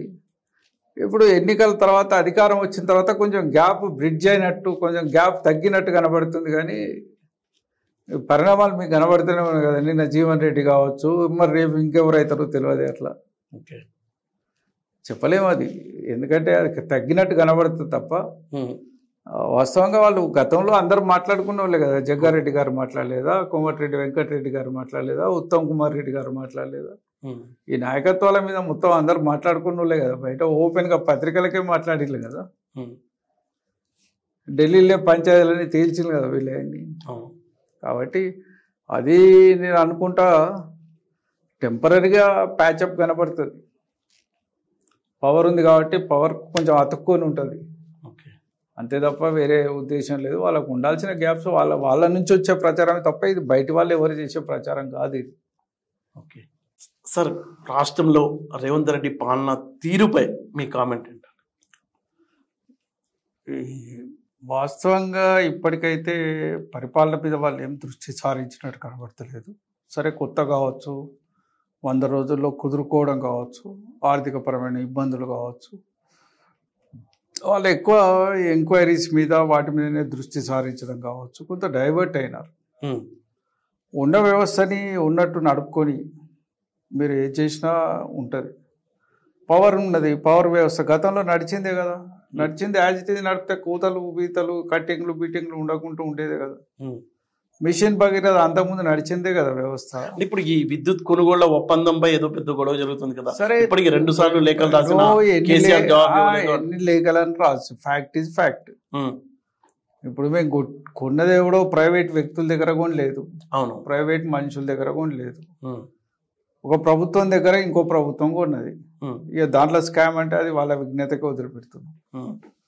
ఇవాళ దాని మీద ఈకలు పీకలు అన్ని పీకడం మొదలు పెడితే దానికి అన్నిటికీ వ్యవస్థలు ఉంటాయండి. వ్యవస్థల పరిధిలోనే పనిచేస్తాయి అవి. అవును, ఏదైనా వ్యవస్థ పరిధి దాటి రాదు. ఒక అడ్మినిస్ట్రేషన్కు ఉండే పరిధి అడ్మినిస్ట్రేషన్కు ఉంటుంది. పొలిటికల్ నేచర్ లెజిస్లేచర్కు ఉండే పరిధి లెజిస్లేచర్కు ఉంటుంది. ఎమ్మెల్యే అయినంత మాత్రాన సంతకాలు పెట్టి ఆదేశాలు ఇస్తాడా ఎవరికన్నా? ఇవ్వడు కదా. ఏ ఉత్తరం రాసినా కలెక్టర్కో అధికారికో ఎవరికో రాయాలి, వాళ్ళే కదా ఆదేశాలు ప్రకారమే పోవాలి. ప్రొవిజన్ ప్రకారం లేకపోతే తప్పు చేస్తే అధికారి చేయాలి, లేదు తప్పు ఉన్నదంటే అధికారి రిజెక్ట్ చేయాలి. అంతే వ్యవస్థ ఉంటుంది తప్ప మొత్తానికే పోయింది మొత్తానికే అయ్యింది అనేది ఆ ప్రచారాలు సరైనది కాదు. ఓకే, ఇప్పుడు ఈవెన్ వాళ్ళు 3 అంశాల మీద విచారణ అనేది పెట్టినారు. ఒకటి మేడిగడ్డ, ఇప్పటికీ రిపేర్ చేయకుండా ఆపితే ఇప్పుడు అన్ని ఏజెన్సీస్ కూడా మొదలు రిపేర్లు చేయండి అని చెప్పింది. అవును, అయిపోయినా సరే చేయి, దాని మీద విచారణ చేసి బాధ్యుడు ఎవడు, ఇంజనీరింగ్లో డిఫెక్ట్ ఏంటిది, కేసీఆర్ గారు ఏమన్నా స్ట్రక్చరల్ అవి ఇవి ప్రాజెక్టులు డిజైన్ చేసేవాడు, ఆయన ఇచ్చిన డిజైన్తో కట్టారంటారు కదా. అది అవుతుందండి ఒక డ్రాయింగ్ వేస్తారండి ఎవడన్నా? పెన్ను పేపర్ పెట్టుకొని డ్రాయింగ్ వేయగలుగుతారా ఎవరైనా? దానికి ఎంత టెక్నాలజీ అవసరము, ఎంత నాలెడ్జ్ అవసరము, ఎంతమంది ఎక్స్పర్ట్స్ అవసరము. అసలు ప్రాజెక్టులలో ఫౌండేషన్స్ చేయడానికే పెద్ద పెద్ద కంపెనీస్ పనిచేస్తాయి, చాలా పెద్ద కంపెనీస్ పనిచేస్తాయి, ఓన్లీ ఫౌండేషన్స్. అటువంటి ఎక్స్పర్ట్ అంత స్ట్రక్చర్డ్ కంపెనీస్ ఉన్నాయి. అసలు అటువంటిది ఏదో దాని మీద ఆషామాషిగా మాట్లాడడం సరైనది కాదు. రెండోది ఏంటంటే ప్రాజెక్ట్ అనేది ఇట్ ఈస్ నాట్, నేను ఇవాళనే చూసినాను, 1 డ్యామ్ ఈజ్ టోటల్ కొట్టుకుపోయింది అమెరికాలో వరదలతోటి. అవును, చూసాను. సహజపరమైన పరిణామాలు వచ్చినప్పుడు ప్రాజెక్టులు కొట్టుకపోవడం అనేది, ప్రాజెక్టులకు నష్టం జరగడం అనేది సహజంగా జరిగేది. అది హ్యూమన్ ఎక్స్పెక్టేషన్స్ కు భిన్నంగా మనం 500 ఏళ్లలో రాని వరదలు వచ్చినప్పుడు అటువంటి పరిణామాలు జరుగుతాయి. జరిగినప్పుడు వాటిని తట్టుకొని సమాజం నిలబడాలి తప్ప దాని మీద ఇబ్బంది పడి దాన్ని ఏదో ఎవరి మీద ఆపాదించడం. రెండోది ఏంటంటే దాని కింద బోలెడ్ రిజర్వాయర్స్ ఉన్నాయి, టనెల్స్ ఉన్నాయి, అనేక రకాలుగా మినీ ప్రాజెక్ట్స్ ఉన్నాయి. వాటన్నిటి నుంచి పంపింగ్ చేసుకొని గోదావరిలో నీళ్లు తీసుకోవాలంటే గ్రావిటీ కంటే ఎక్కువగా మనం లిఫ్ట్ మీదనే తీసుకోగలుగుతాం అనేది అండర్స్టాండింగ్. గోదావరి మనకు బేసిక్ నేచర్ కంటే డౌన్ ఉంటుంది. అవును, అది తెలిసిన మౌలికమైన సూత్రమేనా అది. గోదావరి మీద అందరూ స్ట్రగుల్ చేసిన వాళ్ళేనే, అందరూ కష్టపడ్డ వాళ్ళనే. ఈవెన్ ఇవాళ వేరే పార్టీలో ఉండొచ్చు, కానీ చెన్నారెడ్డి గారి పేరు మీద పెట్టిన సంస్థలు కూడా కొంత రీసెర్చ్ చేసి గోదావరి మీద బుక్స్ పబ్లిష్ చేసి ఈనాడులో రెగ్యులర్ ఆర్టికల్స్ వచ్చి గోదావరి జలాల వాడకం ఎలా అనేది ఒక పెద్ద చర్చ జరిగి, ఈ రెస్పెక్ట్ ఆఫ్ తెలంగాణ ఉద్యమం రాకముందు నుంచి కూడా దీని మీద చర్చలు జరుగుతున్నాయి. గోదావరి నీళ్లు తెలంగాణకి ఎట్లా రావాలి. మరి ఇంత గొప్ప చర్చ తర్వాత తెలంగాణకు వాటర్ వచ్చింది. వాటర్ వచ్చినప్పుడు దాన్ని సద్వినియోగం చేసుకోవడం, ఎన్ని ఎకరాలకు మనం ఎక్కువ నీళ్లు తీసుకోగలుగుతాం అనేది చేయాలి. దాంట్లో అద్భుతమైన కొంత ఫలితాలు సాధించగలిగినాం. ఇవాళ వాళ్ళు చూడాల్సింది ఏంటంటే అసలు నీళ్లు ఎన్ని ఇవ్వగలిగినాం. అసలు ఏంటంటే ఆడ పంపింగ్ సరిగా జరగలేదు, ఈడ అది జరగలేదు అనే మాటలు. దాంట్లో 80,000 TMCలు కూడా 80 TMCలు రాలేదు, దీంట్లో ఇది కాలేదు. అసలు ఓవరాల్గా తెలంగాణలో ఎన్ని ఎకరాలకు విస్తీర్ణానికి నీళ్లు పోయినాయి, ఎంత పంట పండింది, నీ 64 లక్షల టన్నుల ధాన్యం ఎక్కడ, ఇక్కడ నుంచి 3 కోట్ల పైన ధాన్యం ఎక్కడ. ఒక ఆయన అంటాడు బోర్లు పెరిగినాయి కాబట్టి ఒక 12,000 బోర్లు పెరిగినాయి, వర్షాల బట్టి మాకు ధాన్యం పెరిగింది, ఈ ప్రాజెక్ట్ తోటి పని లేదు, అసలు దీంతో నీళ్ళే రాలేదు. ఈ రకమైన ఆర్గ్యుమెంట్స్ దేనికి దారి తీస్తాయి అసలు? అంటే as it is what you are accepting that ఉమ్మడి ఆంధ్రప్రదేశ్ మంచిగా ఉండదనే అభిప్రాయం కలగజేస్తున్నారు మీరు. మీ గత పరిపాలనే బాగుండేది అనేది మీరు చెప్పకనే చెప్తున్నారు. నేను ఒకటి చెప్తా సార్, ఇప్పుడు ఉమ్మడి రాష్ట్రంలో మూసీని బేస్ చేసుకుని దాదాపుగా 35,000 కోట్ల రూపాయల ప్రాజెక్టులు అమలు చేసి రాజకీయ నాయకులు నొక్కేశారు. వరదలు వస్తాయి, కొట్టుకుపోతాయి కదా. సేమ్ అదే ఫార్ములా మేడిగడ్డలో చేశారు అనే గత ప్రాజెక్ట్ అంటే చాలా ఈజీ మనీ లాక్కోవచ్చు ఇరిగేషన్ ప్రాజెక్టులలో అంటారు. గత ప్రాజెక్టుల మీద జరిగిన అన్యాయాలు కానీ తెలంగాణలో జరిగిన విషయాల మీదనే కదా ఉద్యమం లేచింది. లేకుంటే ఉద్యమం మీదకి వచ్చేది. తెలంగాణలో 2004 అధికారంలోకి వచ్చిన రాజశేఖర రెడ్డి గారు జలయజ్ఞం అనే పేరు ఎందుకు పెట్టాల్సి వచ్చింది? తెలంగాణ ప్రాజెక్టులకు పోయి ఇచ్చేయాల్సి వచ్చింది. ఎందుకు వచ్చింది? హెలికాప్టర్లో పోయి చంద్రబాబు నాయుడు 2003లో దేవాదులకు ఫౌండేషన్ వేయాల్సిన పరిస్థితి ఎందుకు వచ్చింది? 2004 తర్వాత మళ్ళీ రాజశేఖర రెడ్డి గారు పోయి దానికి పూర్తి స్థాయిలో సోనియా గాంధీని తీసుకొచ్చి కార్యక్రమం చేయాల్సిన పరిస్థితి ఎందుకు వచ్చింది తెలంగాణలో? ఇవాళ ఎల్లంపల్లి ప్రాజెక్ట్స్ కానీ, ఇవాళ తమ్మిడిహట్టి కానీ, మిగతాయి కానీ చేయాల్సిన కార్యక్రమం ఎందుకు వచ్చింది? చేవెళ్ళ రంగారెడ్డి స్కీమ్, మన చేవెళ్ళ ప్రాణహిత చేవెళ్ళ అనే స్కీమ్ ఎందుకు వచ్చింది? ఆ స్కీమ్ డిజైన్ మార్చి ఇవన్నీ తెలంగాణ కోసమే కదా. ఇప్పుడు మన వరద కాలువ ఉన్నది, ఎవడు చేసిండు చెప్పండి? ఇప్పటివరకు వరద కాలువ ఎప్పటిది మేము హామీ తీసుకున్నది ఇందిరాగాంధీ కాలంలో తీసుకున్నాం. ఇందిరాగాంధీ గారు వచ్చే ఫౌండేషన్ వేసిపోయిన కాలువ ఏమైంది? తెలంగాణకి ఏం చేసిండు? ఇప్పటివరకు అయిందా అది పూర్తి స్థాయిలో? ఇవాళ తెలంగాణ పట్ల నిర్లక్ష్యత, నిర్లిప్తత, నిస్సిగ్గుగా వ్యతిరేకం చేసిన వర్గాల పాలన చూసి కూడా ఆ పాలనలో భాగస్వాములై ఉండి తెలంగాణ ఉద్యమాన్ని చెవి చూసి అసలు కార్యాలయాలకు పోయినా మీరు అసలు తెలంగాణ ఉద్యమకాలం ఇండ్లలో అన్నారు మంత్రులు కూడా ఈ మినిస్టర్ క్వార్టర్స్ దాటకపోయేది. దాటితే కార్ల అద్దాలు పలిగే పరిస్థితి ఆ రోజు. మరి ఆ పరిస్థితి చూసుకొని ఇప్పటికి ఇంకా పాతదే బాగుండే, అప్పుడే మంచిగా ఉంటుంది, అప్పటి నుంచి ఇప్పటి నుంచి బోర్లు పెరిగినాయి. బోర్లు పెరిగితే కూడా మరి కరెంట్ రావాలి కదే. కరెంట్ ఎడికెళ్ళి వచ్చింది? మరి కరెంట్ గాలిలోకి వెళ్ళి వచ్చిందా? కరెంటు ప్రొడ్యూస్ చేసినాం కదా. కరెంట్ ఇంత ప్రొడ్యూస్ చేసినాము, ఇంత స్పష్టంగా చెప్తున్నాం, ఇంత ఆస్తులు ఇచ్చినాం, ఇంత అప్పులు అయినాయి, ఇంత ఉన్నదని చెప్తుంటే దాన్ని కంపారిటివ్ కూడా నువ్వు స్టడీ చేయలేవా? ఏంలా చూడు సివిల్ సప్లైలా, అరే ఇంత ధాన్యం ఉన్నది నీకు బయట. అంటే ఇప్పుడు మీరు చెప్పేది మేడిగడ్డలో ఎక్కడా అవినీతి జరగలేదు, కేవలం రాజకీయ ఆరోపణలేని అంటారా? నేను అనేది ఏంటంటే కాళేశ్వరం ప్రాజెక్ట్ మొత్తాన్ని ఇంటిగ్రేటెడ్ ప్రాజెక్ట్ కింద చూడాలి తప్ప ఒక్క మేడిగడ్డను పట్టుకొని ఆరోపణలు చేయడం అనేది సరైనది కాదు. కేవలం రాజకీయ ప్రయోజనాల కోసమే చేయడం అనేది కరెక్ట్ కాదు. ఎందుకంటే కాంగ్రెస్ పార్టీ విధానపరంగా ఆ ప్రాజెక్ట్ని వ్యతిరేకించింది, ల్యాండ్ అక్విజిషన్ని వ్యతిరేకించింది. వాస్తవంగా ఆ ప్రాజెక్టు ఆలస్యం కావడానికి కేంద్ర ప్రభుత్వంలో దిగిపోయినాడు ఆనాటి మన్మోహన్ సింగ్ ప్రభుత్వం తెచ్చిన 123 చట్టం వల్ల ఆ ప్రాజెక్టు 1 year లేట్ అయింది. 123 చట్టం వల్ల అది అమలు చేస్తే కష్టమవుతుందని చెప్పి టీఆర్ఎస్ ప్రభుత్వం దాన్ని అమలు చేయకుండా సొంత చట్టం చేస్తే సుప్రీంకోర్టు దాకా పోయిన వాళ్ళు కాంగ్రెస్ పార్టీ వాళ్ళే. ఓకే. పోతే ఖచ్చితంగా 1, 2, 3 చట్టం అమలు చేయాలంటే మళ్ళీ దాని మీద యాక్ట్ తయారు చేసుకొని మళ్ళీ దాని మీద ల్యాండ్ అక్విజిషన్ పూనుకొని మళ్ళీ చేసిన ప్రయత్నమే ఒక 2 ఏళ్ళ పైన ప్రాజెక్టు డ్రాగ్ అయింది. అనేక కేసులు, నేను అనుకుంటా ఒక 500 చిల్లర కేసులు వేయించింది దాని మీద, మొత్తం ఆ ప్రాజెక్టు మీద. అన్ని కేసులను ఎదుర్కొని దాన్ని అంతా వ్యతిరేకించిన ప్రాజెక్ట్ అది. అవును. నువ్వు వ్యతిరేకించినావు, ఇలా వచ్చినావు, నువ్వు ఉన్నావు, లేను, కట్టలేదు అంటే నువ్వు ప్రాజెక్ట్ ఏం చేస్తావు? కూలగొడతావా? తీసేస్తావా? అట్లే ఉంటుందా? డెవలప్మెంట్ అనేది ఒక కంటిన్యూస్ వర్క్. అవును. నీకు నచ్చవచ్చు, నచ్చకపోవచ్చు, అది నువ్వు కన్విన్స్ కావచ్చు, కాకపోవచ్చు. దాన్ని ఎంత సమర్థవంతంగా వాడుకోవాలనో అంత సమర్థవంతంగా వాడుకోవాలి. అవును. అంతే తప్ప దాన్ని మొత్తానికి తీసేయాలి, నాకు నచ్చలేదు కాబట్టి దీన్ని తీసి ఇంకోటి చేయాలి అంటే కరెక్ట్ కాదు అది. అవును. అంతే తప్ప ఇంకోటి ఏం చెప్తలేము మేము. అవును. అనేది ఏంటంటే విమర్శించే నువ్వు విమర్శించుకో. మూడో విషయం ఏంటంటే విద్యుత్ కొనుగోలు ఒకటి, ప్రాజెక్టులో ఒకటి, మూడోది ఏదో చెప్తా టెలిఫోన్ ట్యాపింగ్. ఓకే. టెలిగ్రాఫిక్ చట్టం ప్రకారం కదా టెలిఫోన్ ట్యాపింగ్ జరిగేటి. అవును. ఇలా కేంద్ర ప్రభుత్వం టెలిఫోన్ ట్యాపింగ్ చేస్తలేదని చెప్తుందా? ఎక్కడ పెగాసెస్ ఎక్కడ పోయింది? సుప్రీంకోర్టు దాకా పోయింది అది. అవును. ఏమైంది? ఏమైనా అయిందా? దానిలో పరిధిలో జోక్యం చేసుకోలేమని మొత్తం ఫైల్ క్లోజ్ చేసి. లేదా మరి ఇజ్రాయెల్ సాంకేతిక పరిజ్ఞానం భారతదేశానికి రాలేదని ఎవరైనా సర్టిఫికేట్ ఇస్తారా? టెలిఫోన్లు ట్యాప్ అయితే లేవు, ఎవరు ప్రభుత్వ అధికారులు చేస్తలేరు, ఏ విషయంలో చేయరు అని ఎవరైనా చెప్తారా? వాళ్ళ పద్ధతులు వాళ్ళకు ఉంటాయి. పరిధి దాటినప్పుడు ఆ తప్పు చేసినప్పుడు శిక్ష అనుభవిస్తారు. దాన్ని పెద్ద ఇష్యూ చేసుకొని దాని మీద పెద్ద హంగామా క్రియేట్ చేసుకుంటే ఎందుకు? Ever cross the limits he will be punishable.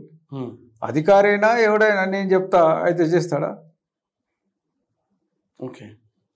That is not correct. చట్ట ప్రకారం, పద్ధతి ప్రకారం సిస్టమ్ ఎందుకు? బ్యూరోక్రసీ అంటే ఏమిటి? బ్యూరోక్రసీ చట్ట పరిధిలో చట్ట ప్రకారం చేయాలి. లెజిస్లేచర్ ఏమిటి? దాని పరిధి దానికి, న్యాయ వ్యవస్థ దాని పరిధి దానికి ఉన్నది. అట్లా ఏ వ్యవస్థల యొక్క పరిధి దానికి ఉంది కాబట్టి ఆ పరిధి లోపల పని చేస్తే పరిధి దాటినోడు శిక్షింపబడతాడు. అవును. అది సహజ పరిణామం. దాన్ని పెద్ద ఇష్యూ చేసుకొని దాని చుట్టే తిరుగుడు ఎందుకు అంటున్నాం. అవును. It is a issue, okay, carry on. కానీ నీ పరిపాలన మీద దృష్టి సారించు. చాలా ఇష్యూస్ ఉన్నాయి. అవును. పిల్లలు అనవసరంగా రోడ్లు ఎక్కుతున్నారు, ధర్నాలు అవుతున్నాయి, గొడవలు అవుతున్నాయి, వాటి మీద దృష్టి సారించు. జూనియర్ డాక్టర్లు సమ్మె చేస్తున్నారు. గురుకులాల పరిస్థితి మంచిగా లేదని చెప్తున్నారు. మరి అక్కడ కొంచెం గురుకులాల మీద సీరియస్ ఇచ్చేయండి, మంత్రులకు ఆదేశాలు ఇవ్వండి, అధికారులకు ఆదేశాలు ఇవ్వండి, వెంటనే పొమ్మని చెప్పండి. మీ ప్రభుత్వ పాలనలో డిఫరెన్స్ కనపడాలి కదా. గత ప్రభుత్వం కంటే మీరు మెరుగ్గా అన్ని వ్యవస్థలు నడుపుతున్నామనే ఇంపాక్ట్ చూపెట్టాలి కదా. ఆ పని చేయండి దయచేసి. సార్, ఇప్పుడు మీరు కౌన్సిల్లో డిప్యూటీ చైర్మన్ గా ఉన్నారు. మీ party BRS party. Jeevan Reddy గారు కాంగ్రెస్ పార్టీ తరఫున ఉన్నారు, ఆయన కాంగ్రెస్ పార్టీ. ఆయన మీద మీ అభిప్రాయం ఏంటి సార్? ఇప్పుడు ఆయనకి బాగా నాలెడ్జ్ ఉంది, మంత్రి పదవి ఇచ్చి తన టీంలో చేర్చుకోకుండా అక్కడ ఉన్న జగిత్యాల ఎమ్మెల్యే, మీ పార్టీ ఎమ్మెల్యేని పార్టీలో చేర్చుకోవడం అంటే పొగ పెట్టడమేనా? రేవంత్ రెడ్డి రాజకీయం ఏమైనా ఉందా? జీవన్ రెడ్డి గారు సుదీర్ఘమైన రాజకీయ అనుభవం ఉన్న వ్యక్తి. చాలా కాలం నుంచి పెద్దలు మాకు అందరికీ నా క్వశ్చన్ ఏంటంటే సీఎం గారు పొమ్మనకుండా వాస్తవంగా సరైన అంటే నేను వాళ్ళ ఇంటర్నల్ పాలిటిక్స్ మాట్లాడడం కానీ బీఆర్ఎస్ పార్టీ నుంచి ఇట్లా తీసుకోవడం అయితే సరైనది కాదు. అంటే ఈయన పార్టీ. రెండోది ఏంటంటే జీవన్ రెడ్డి గారు ఇప్పటికీ గౌరవంగా, అందరు గౌరవంగా చూసే వ్యక్తి. మా కౌన్సిల్లో చాలా గొప్ప వ్యక్తిగా ఉన్నాం. నిన్న రాజీనామా చేస్తాడనే విషయం తెలిస్తే కూడా మేము బాధపడ్డాం. ఎందుకంటే మా చైర్మన్ గారు లేరు, బయట ఉన్నారంటే ఇంకా 2 రోజుల దాకా రాకుండా మంచిగా మా చైర్మన్ అని కోరుకున్నాం తప్ప. ఎందుకంటే జీవన్ రెడ్డి లాంటి వ్యక్తిని వ్యవస్థ కోల్పోకూడదు. అవును. వ్యవస్థలో చాలా గౌరవప్రదమైన వ్యక్తి, విలువలతో రాజకీయాలు చేసే వ్యక్తి. అవును. అటువంటి వ్యక్తులు ఉంటేనే వ్యవస్థలకు గౌరవం ఉంటుంది. అవును. కాబట్టి మాలాంటి వాళ్ళం కోరుకునేది ఏంటంటే జీవన్ రెడ్డి గారు మా కౌన్సిల్లో సభ్యుడిగా ఉండాలి. ఇంకా గౌరవప్రదమైన స్థానంలో ఉంటే మేము సంతోషపడతాం అందరం. మేము కలిసినప్పుడు కూడా పర్సనల్ గా చెప్తాం. మీకు ఏదైనా దీన్ని ఎలా చూడాలి సార్? ముఖ్యమంత్రి రేవంత్ రెడ్డి అంటే ఇక వాళ్ళ ఇంటర్నల్ పాలిటిక్స్, దాని మీద మన కాంగ్రెస్ పార్టీ అంతర్గత విషయం అది. ఇక దాని మీద మనం ఎక్కువ కామెంట్ చేయలేము. వాళ్ళు రాజకీయాలలో వాళ్ళు అదే దాని వల్లనే ప్రయోజనాలు ఉన్నాయి అనుకుని ఇప్పుడు పార్టీ మారితే రాళ్లతోటి కొట్టమని చెప్పిన రేవంత్ రెడ్డి గారే ఇలా రాళ్లతోటి కాదు వాళ్ళకు పూలదండలు వేసే పరిస్థితి ఉన్నది. మరి వాళ్ళ విధి విధానాలు వాస్తవంగా వాళ్ళ ఏఐసిసి చెప్తున్నది ఒకటి, దేశవ్యాప్తంగా ఎజెండాలు రిలీజ్ చేసిన ఒక జాతీయ పార్టీగా ఉండి ఈ దేశంలో ఏదైతే పార్టీలు మారడం ద్వారా నష్టపోయిన పార్టీ, అవును, అనేక రాష్ట్రాల్లో మధ్యప్రదేశ్లో కావచ్చు, కర్ణాటకలో కావచ్చు, ఇవాళ మహారాష్ట్రలో కావచ్చు, మరి అనేక ప్రాంతాల్లో ప్రభుత్వాలను కోల్పోయిన పార్టీ అది. అవును, బీహార్లో కూడా ఒక దశలో వాళ్ళు పార్టీ ఉండే, అది అప్పుడు కూడా అంతకుముందే పుడగొట్టిందని. మరి ఇంత కోల్పోయినాక కూడా ఆ పార్టీ ఇటువంటి ప్రోత్సహించడానికి వాళ్ళ కేంద్ర నాయకత్వం కూడా ఎంకరేజ్ చేయడం, వాళ్ళని ఢిల్లీలో పట్టుకొని ఏఐసిసి నాయకులు ఫోటోలు దిగడం చూస్తే అసలు ఇది ఒక జాతీయ పార్టీ కూడా విధానం లేదా ఈ దేశంలో? అంటే గతంలో మీరు నేర్పించిన విద్యే కదా, అదే పని చేశారు కదా. అంటే మీరు ప్రాంతీయ పార్టీ నుంచి మా నుంచి నేర్చుకోవడానికి మీరు సిద్ధంగా ఉన్నారా? మీరు నేర్పినవన్నీ నేర్చుకుంటారా? అది కరెక్ట్ అని నమ్ముతున్నారా? పోనీ మా విధానమే కరెక్ట్ అయితే మాకు వచ్చిన ప్లేసే నీకు వస్తుంది కదా రేపు పొద్దున. మేము తీసుకున్నాం కాబట్టి, ప్రజలు హర్షించలేదు కాబట్టి మమ్మల్ని అధికారంకి వెళ్ళి దించిండ్రు, మిమ్మల్ని కూడా దించాలని కోరుకుంటున్నావా? అదే చెప్పరాదు మరి. ఇప్పుడు మేము తీసుకోవడంలో రెండు రకాలుగా ఉన్నది. ఒకటి, మొదటిసారి తీసుకున్నప్పుడు తెలంగాణ వ్యతిరేక శక్తులన్నీ ఒక్కటే మా ప్రభుత్వాన్ని కూలదోయడానికి అనేక రకాల ప్రయత్నాలు చేసినారు. అది ఎమ్మెల్సీ ఎన్నికల్లో చేయబోయినారు, రెడ్ హ్యాండెడ్గా దొరికినారు. అవన్నీ దొరికిన తర్వాతనే మమ్మల్ని మేము స్ట్రెంథన్ చేసుకోవడం కోసం నిలబడ్డప్పుడు మేము చేసినాం. రెండోసారి మేము చేసినప్పుడు మేము రమ్మని ఎవరిని అడగలేదు. స్పష్టంగా కేసీఆర్ గారు ఎవరైనా వస్తానంటే కూడా చెప్పిండ్రు, వాళ్ళు 2/3 వస్తే తప్ప నేను తీసుకోనని చెప్పిండ్రు. 2/3 వస్తే తప్ప నేను పార్టీలో తీసుకోను, లేకుంటే మాకు అవసరం లేదు. మొత్తానికి వచ్చి విలీనం అయిపోయింది అప్పట్లో అయితే కౌన్సిల్లో కాంగ్రెస్. 2/3 వస్తే తప్ప మేము తీసుకోమని ఒక విధానం పెట్టుకున్నాం. ఆ విధానం ప్రకారం 12 మంది వచ్చి జాయిన్ అయ్యిండ్రు. అవును, అప్పుడు తీసుకున్నాం తప్ప అంతకుముందు ఎవరిని తీసుకొని మంత్రి పదవి అయితే ఇయ్యలే కదా. ఎవరిని మొదటిసారి చేసినాం ఆ పని. మొదటిసారి తెలుగుదేశంకి వెళ్ళి శ్రీనివాస్ యాదవ్ని తీసుకోవచ్చు, ఇంకోరిని తీసుకోవచ్చు. అది తెలంగాణ వచ్చిన కొత్తలో తెలంగాణ మీద దాడి జరుగుతున్నప్పుడు అన్ని శక్తుల్ని కూడగట్టుకోవడానికి చేసిన కార్యక్రమాలు వేరు. అది that is in the first term. Second term మాకు 88 సీట్లు వచ్చిన తర్వాత మేము ఇంకోటి చేర్చుకోవాల్సిన అవసరం మాకు రాలేదు. వాళ్ళంతటా వాళ్ళు ముందటికి వస్తే కూడా ఒకరిద్దరు రాకుండా మీరు మొత్తం 2/3 వస్తే తప్ప, చట్ట ప్రకారం వస్తే తప్ప మేము తీసుకోమని చెప్పి అట్లనే తీసుకున్నాం. 2/3 వస్తేనే ఒకటే రోజు స్పీకర్ గారి దగ్గర పోయి వాళ్ళు లేఖిస్తే దాన్ని చేసినారు. మరి రేవంత్ రెడ్డికి అంత ఓపిక ఉంటే 2/3 వచ్చేదాకా ఆగాల్సి ఉండే. అవును, 2/3 వచ్చేదాకా ఆగాల్సి ఉండే. మరి రోజుకొకరిని ఎందుకు తీసుకుంటున్నాడు? ఇప్పుడు మా 26 మంది వస్తారు, 32 మంది వస్తారు అని చెప్తున్నాడు కదా ఆయన. ముగ్గురు తప్ప ఎవరు మిగిలారని చెప్తున్నాడు కదా. మరి ఓపిక పట్టు, చూడు ఏం జరుగుతుందో తెలుస్తుంది. సార్, మీరు ముదిరాజ్ సామాజిక వర్గానికి జాతీయ స్థాయిలో నేతగా ఉన్నారు. టోటల్గా ఈ 2 తెలుగు రాష్ట్రాల్లో కానీ ఇండియాలో కానీ బీసీల పరిస్థితి ఏంటి సార్? బీసీలు ఒక 75 ఏళ్ల స్వతంత్రానంతరం కూడా ఈ దేశంలో అనాథలాగా ఉన్నారు. అదే ఇప్పుడు అడుక్కునే స్టేజ్లోనే స్టేజ్ ఉన్నారు. ఇవాళ కేంద్ర ప్రభుత్వాలు ఓబీసీల పట్ల ఒక నిర్దాక్షిణ్యమైన వ్యవహారాన్ని చేస్తున్నాయి. నిన్ననే మండల్ గారి జయంతిగా మన వీరి విపి సింగ్ గారి జయంతి కార్యక్రమం. ఇవాళ సావు మహారాజ్ ఎవరైతే రిజర్వేషన్ల కోసం అయితే పోరాటం చేసినారో, మొట్టమొదటిసారి రిజర్వేషన్స్ కల్పించడానికి ప్రయత్నం చేసినారు, వారి జయంతి కార్యక్రమంలో ఉన్నారు. కనీసం వాళ్ళకున్న జ్ఞానం, వాళ్ళకున్న విచక్షణ కాంగ్రెస్ పార్టీకి కానీ ఇవాళ బీజేపీకి కానీ ప్రాంతీయ పార్టీలకు కానీ లేవు. ఇవాళ ప్రాంతీయ పార్టీలన్నా కొంచెం అప్పుడప్పుడు వాళ్ళకి అవకాశం వచ్చినప్పుడు ఏదో చేయడానికి కొంత ప్రయత్నాలు చేసినాయి బ్యాక్వర్డ్ క్లాసెస్ పట్ల. ఇవాళ 1956లో ఫస్ట్ కాకా కాలేల్కర్ కమిషన్ వెనుకబడిన వర్గాల మీద పార్లమెంటుకు సబ్మిట్ చేస్తే దాన్ని ఆమోదించకుండానే పక్కకు పడేసినారు జవహర్లాల్ నెహ్రూ గారు ప్రధాని. ఒక కులపరమైన దాన్ని మనం ఆమోదిస్తే పార్లమెంటుకు ఏదో చెడు ఆపాదించబడుతుంది అన్న పేరుతో బీసీలను రిజెక్ట్ చేసినారు. ఈ రోజు కూడా కేంద్రంలో జరుగుతున్నది ఏమిటంటే, అంటే దేవుడు లాంటి మండల్ ఇచ్చిన రిపోర్ట్ ఎందుకు అమలు కావడం లేదు? అది కూడా కాలేదు. అది విపి సింగ్ గారి చొరవతోటి అయింది. సుప్రీంకోర్టు ఇన్వాల్వ్మెంట్ తోటి 93 నుంచి అయింది. ఇప్పుడు కేంద్రంలో జరుగుతున్నది ఏమిటంటే, సుప్రీంకోర్టు ఒక తీర్పు ఇచ్చింది, ఈ రిజర్వేషన్లు 50% కంటే మించవద్దు.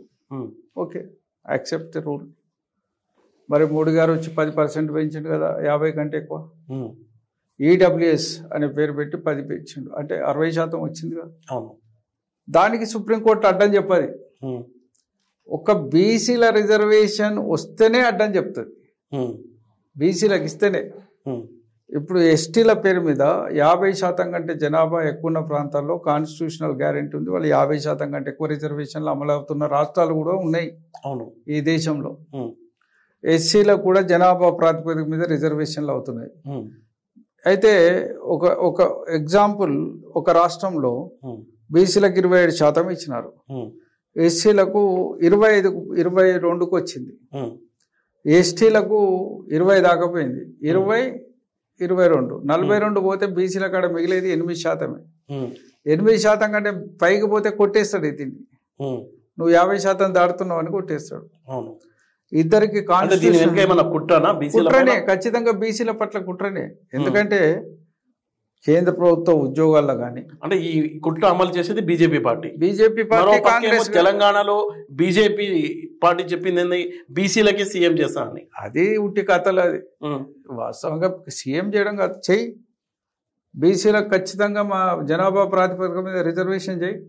ఈ దేశంలో 75 ఏళ్ల తర్వాత కూడా మాకు వనరులు రాలేదని చెప్తున్నాం మేము. మాకు పొందాల్సినవి మేము పొందలేదు. కేంద్ర సర్వీస్లో కానీ, ఇవాళ లెజిస్లేచర్లో కానీ, పార్లమెంట్లో కానీ, ఇవాళ జుడిషియర్లో కానీ మా రోల్ ఏంటిది అసలు? బీజేపీని మోస్తున్నారు. దురదృష్టం ఏంటంటే బీసీలలో ఒక సమర్థవంతమైన నాయకత్వం, రెండోది ఏంటంటే మా దాంట్లో ఎక్కువ కులాలు ఉండడం వల్ల ఒక్కో కులానికి భిన్నంగా ఇంకో కులాన్ని రెచ్చగొట్టి పై వాళ్ళు పాపం కట్టుకునే పరిస్థితి మీకు స్పష్టంగా కనబడుతుంది. ఒక కులం రేజ్ అయ్యి వాళ్ళ హక్కుల గురించి మాట్లాడితే మిగతా కులాలు కూడా మద్దతు ఇచ్చే పరిస్థితి రావాలి అసలు ఈ దేశంలో. దురదృష్టం ఏంటంటే వీటికి రాదు. ఈ కులం లేస్తే ఇంకో కులం వాళ్ళు దాన్ని వ్యతిరేకించే పరిస్థితి వస్తుంది. ఎందుకంటే మీ హక్కులకు భంగం కలుగుతుంది వీళ్ళు రేజ్ అయితే అనే ఉద్దేశంతో వాళ్ళని స్నబ్ చేస్తున్నారు. ఖచ్చితంగా కొన్ని ప్రాంతాల్లో మంచి ఉద్యమాలు నడిచినాయి, దాంట్లో కొంత పొలిటికల్గా కూడా గెయిన్ అయినారు. ఇలా యూపీ కావచ్చు, బీహార్ కావచ్చు. అలాంటి ఉద్యమం ఇంకోటి రావాల్సిన అవసరం ఉందా? కమిషన్ ఉద్యమం మళ్ళీ వచ్చే అవకాశాలు ఏమన్నా? దేశవ్యాప్తంగా బీసీలు ఉద్యమించక తప్పదు. ఓకే, ఇవాళ కాకైనా రేపైనా ఖచ్చితంగా ఉద్యమించాలి. ఒక బీసీలకు వచ్చే వరకు సుప్రీంకోర్టు ఒక తీర్పు ఇస్తే దాంట్లో క్రీమీ లేయర్ అనే పదం పెడుతుంది. అవును, ఏడుందండి క్రీమీ లేయర్? రాజ్యాంగంలో ఎక్కడన్నా రాసి ఉన్నదా? లేదా ఎవడన్నా పెట్టిండా? అచ్చా, పెట్టిన ఒక క్రీమీ లేయర్ అన్నిటికి పెట్టు, రిజర్వేషన్ లాగా అన్నిటికి క్రీమీ లేయర్ పెట్టరాదు. మరి పెడతావా? అది రాదు, అది జరగదు. ఒక బీసీలకు వచ్చే వరకు క్రీమీ లేయర్ ఉంటుంది. ఇవాళ రాష్ట్రాలలో రిజర్వేషన్లు మనం జ్యుడిషియరీలు ఇస్తున్నాం కాబట్టి కొంత స్థాయి కన్నా బీసీలో, ఎస్సీలో, ఎస్టీలో వెళ్తున్నారు. అవును, కానీ సుప్రీంకోర్టు పరిస్థితి ఏంటి? నీ హైకోర్టులో రిజర్వేషన్ లేవు, నీ సుప్రీంకోర్టులో 75 ఏళ్ల స్వతంత్రంలో జ్యుడిషియరీలో రిజర్వేషన్ లేవు. అవును, జ్యుడిషియరీ కమిషన్ ఏర్పాటు చేస్తాన్న హామీ ఏమైంది? అవును, వీటన్నిటిని ఉల్లంఘిస్తూ మొత్తం న్యాయమూర్తులంతా మా వర్గాల వాళ్ళు కాకుండా మీ వర్గాల వాళ్ళు మీరు మా కోసం మీరు తీర్పులు ఇవ్వమంటే ఎందుకు ఇస్తారు? మీరు ఇవ్వరు. మీ వర్గ స్వభావం, మీ కుల స్వభావం అనే చూపెడుతున్నారు, మీ తీర్పులలో ప్రతిబింబిస్తుంది తప్ప ఇంకోటి ఏం కాదు. మా కష్టాలు మా నష్టాల నుంచి వచ్చినోడు తప్ప మమ్మల్ని అర్థం చేసుకునే ఒక పెద్ద మనసు ఉండాలి మీరు. అవును, అది ఎక్కడ కనబడదు. ఇవాళ మేము వేసిన కేసులన్నీ వెనుకకెందుకు వస్తుంది? మేము స్పష్టంగా చెప్తున్నాం, కేంద్ర ప్రభుత్వమే 60% చేసి 50% రిజర్వేషన్ని ఉల్లంఘించింది. కాబట్టి దయచేసి ఇప్పటికైనా మాకు జనాభా ప్రాతిపదిక మీద మీరు రిజర్వేషన్లు ఇవ్వండి అని మొట్టమొదటిసారి కాంగ్రెస్ పార్టీ నేషనల్ ఎజెండాలో పంచ్ న్యాయలో కులగణన చేస్తామని పెట్టినారు. అవును, ఈ రాష్ట్రంలో కూడా ఒక అసెంబ్లీ తీర్మానం చేసిండ్రు. సరే, అది చేసి కూడా ఇప్పుడు 4 నెలలకు వచ్చింది. సరే ఎన్నికల కోడ్ వచ్చిందని చెప్పి ఆపేండ్లు. ఇప్పుడు ఏం చేస్తారో చూద్దాం. ఓకే. మొన్ననే పాట్నా హైకోర్టు మహారాష్ట్రలో మన బీహార్లో చేస్తే దాన్ని హైకోర్టు కొట్టేసింది. ఇప్పుడు దాన్ని సుప్రీంకోర్టుకు పోతున్నారు. కులగణన చేసి మీరు రిజర్వేషన్లు ఇవ్వమని సుప్రీంకోర్టు తీర్పిస్తుంది, హైకోర్టు కొట్టేస్తుంది. అంతే కదా ఇది. మళ్ళీ దీని మీద మనం సుప్రీంకోర్టుకు పోవాలి. ఇప్పటికే ఈ దేశంలో అనేక ప్రాంతాల్లో రిజర్వేషన్ల మీద భిన్న భిన్న పద్ధతులతో చేస్తున్నారు. కానీ ఎవరు చేసినా అది బీసీల వర్గాల పట్ల వ్యతిరేకతతోటి చేస్తున్నారు. ఈ దేశంలో అసలు నేను ఒక మాట అంట, ఇవాళ వృక్షగణన అని చదివినాను. చెట్లకు మొక్కలకు కూడా గణన ఉన్నది. అవును. ఈ దేశంలో జంతు జాలానికి కూడా గణన ఉన్నది. ఎన్ని రకాల జంతువులు ఉన్నాయి, ఏ రకం ఉంది, ఏముంది, ఏమున్నది. అవును. అసలు అన్నిటికీ గణన ఉన్నది, కానీ ఒక బీసీలకు వచ్చే వరకు గణన ఉండదు. అక్కడ న్యాయం చేయాల్సి, దీంట్లో చేయాల్సి వస్తుంది అని చెప్పి రాజ్యాంగంలో దీని రిఫ్లెక్షన్ ఏంటంటే బడ్జెట్ లో కూడా ఉంటది మీకు. అవును. బడ్జెట్ లో అంతా కొడితే ఒక 20,000 కోట్లు 10,000 కోట్లు కేంద్ర ప్రభుత్వం రాజ్యాధికారంలో వాటా ఎక్కడ అడుగుతారు అనే దీంతో దాన్ని వెనక్కి చేస్తారు. ఇప్పుడు సార్ తెలంగాణలో 8 సీట్లు రావడం వెనుక బీసీ నినాదం ప్లస్ ఈ ఎస్టీ మాదిగ కమ్యూనిటీ ఇద్దరి పాత్ర ఎంత రకరకాలుగా మోసపుచ్చుట్లో అధికార పార్టీలు చాలా మాస్టర్స్ అయినారు.